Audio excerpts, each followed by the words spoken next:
ठाम आहे का? मी मी आपल्याला अजून परत परत सांगतो की आम्ही ज्या सगळ्या काही निवडणुका लढतोय तो कशावर लढतोय?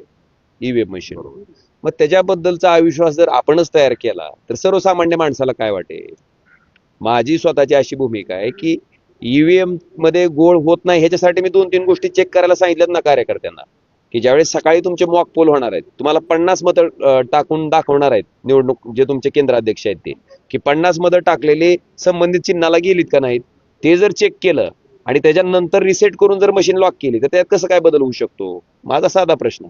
त्याच्यानंतर संध्याकाळी ज्यावेळेस मशीन पूर्ण मतदान झाल्याच्या नंतर ती मशीन सील होणार आहे, त्यावेळेस मशीनवरचा जो सिरियल नंबर आहे तो जर आपण लिहून घेतला आणि त्याच सिरियल नंबरची मशीन मतमोजणीसाठी आली का नाही ह्याची जर खात्री करून घेतली तर मला वाटतं ह्या 3 गोष्टी जर त्या ठिकाणी बूथवरच्या पोलिंग एजंटनं आणि काउंटिंग एजंटनं ह्या तिन्ही गोष्टीची खात्री केली तर माझं वैयक्तिक असं मत आहे की त्याच्यात त्या ठिकाणी मॅन्युप्युलेट करणं, घोळ घालणं शक्य नाहीये. फक्त घोळ कुठं होतो? माझा म्हणजे आमच्या वरिष्ठ नेतृत्वाचं सुद्धा तेच म्हणणं आहे की एका घरात 600 मतं दाखवतात.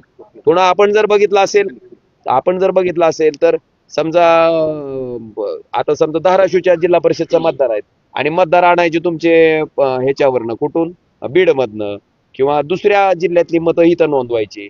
मला वाटतं हा प्रकार झालाय. आपण आणि आपल्या माहितीसाठी मला एक सांगायचंय, तुळजापूर विधानसभेच्या पूर्वी 6,000पेक्षा जास्त बोगस नाव नोंदवलेल्याचा गुन्हा दाखल आहे ना स्वतः निवडणूक आयोगाने.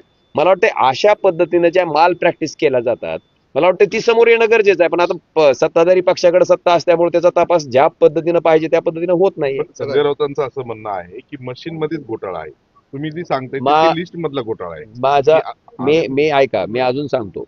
समजा तिथल्या पोलिंग एजंटनं जर मशीन सकाळी सेट करताना नाही बघितली, तिथल्या पोलिंग एजंटनं जर तशीच मशीन सील केली आणि जर मशीन आधीच मॅन्युप्युलेट केलेली असेल तर माझं म्हणणं लक्षात येतंय का तुम्हाला? आपण व्हेरीफाय केलं पाहिजे ना.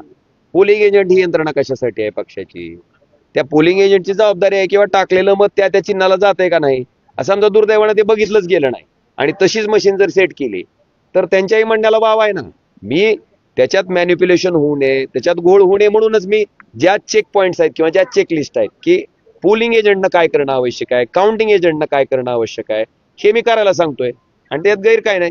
मला वाटतं ते त्यांच्या जागी बरोबर आहे, मी माझ्या जागी बरोबर आहे. माझं इतकंच म्हणणं आहे की आपण त्या ठिकाणी निवडणूक प्रक्रियेमध्ये अतिशय सावध राहणं गरजेचं आहे आणि आताच्या काळात त्यांना काही तसे अनुभव आले असतील. आपल्याला एकदम त्यांचं म्हणणं नाकारता येत नाही.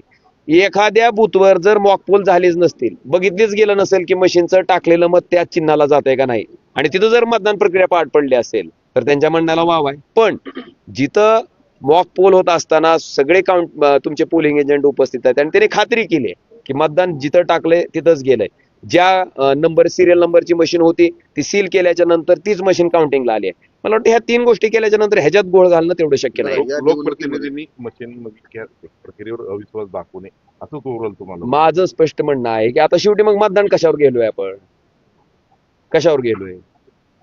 ज्या मशीनवर आपण मतदान घेतोय तर ज्यावर जर अविश्वास दाखवला तर मग जी मतदान करणारी मतदार आहेत त्यांच्यामध्ये अविश्वासाचं वातावरण तयार होणार नाही का? ह्या गोष्टी आपण चेक केलं पाहिजेत ना. आणि माझं एक लक्षात घ्या, मी अतिशय स्पष्टपणे बोललोय की मशीनमध्ये घोळ कुठं कुठं होऊ शकतो ते आपण चेक करा. आपल्या डोळ्यांनी स्वतः बघितल्याच्या नंतर 50 मतं टाकून जेव्हा आपण प्रत्येक चिन्हाचं बटन दाबून त्याच चिन्हाला मतदान केलं का नाही हे खात्री करून गेल्याच्या नंतर आणि परत मशीन सील करून रिसेट करून जर मतदान प्रक्रिया घेतली तर त्यात कसं म्हणता येईल आपल्याला की मशीनमध्ये काय प्रॉब्लेम होता म्हणून?